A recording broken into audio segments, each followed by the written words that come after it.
We are continuing with our 3.1 deployment. This is part 2 installation.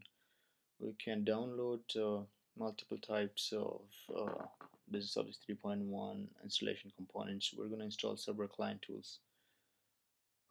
Just simply going to run the setup file,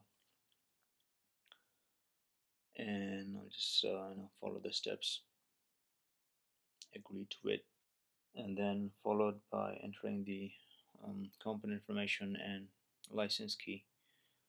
Choose, of course, English.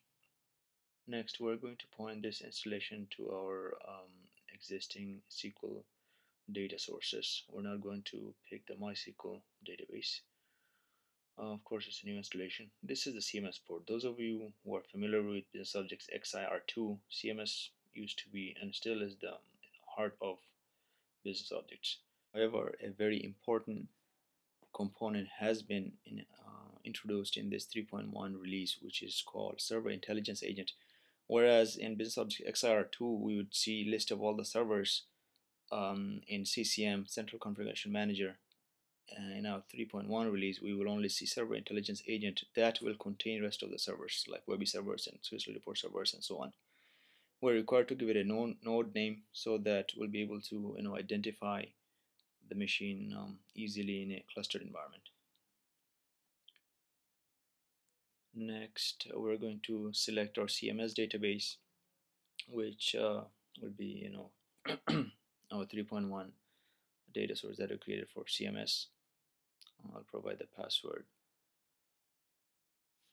Okay. Likewise for audit database, select the audit source, provide the password, and next.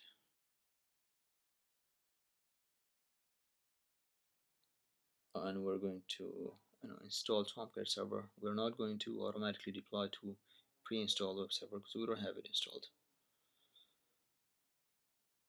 We'll also install IIS web server. The connection port is 8080. This is, I guess, the most prominent port you'll see on your browser. Click next, and let it start. This is it. After about 45 minutes or so, depending on your speed of your machine, it will be complete.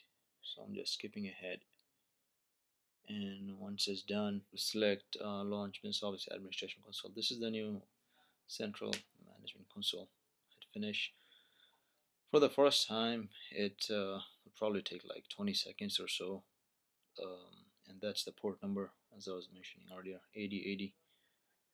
And it's kind of cool. Name of the machine /port /CMC app. That gets you to CMC.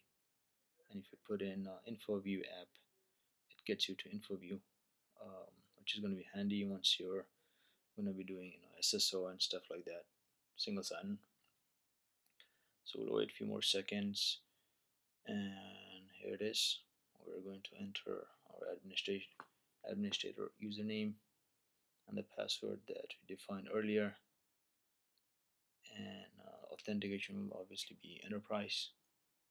Log on, and this is what it looks like.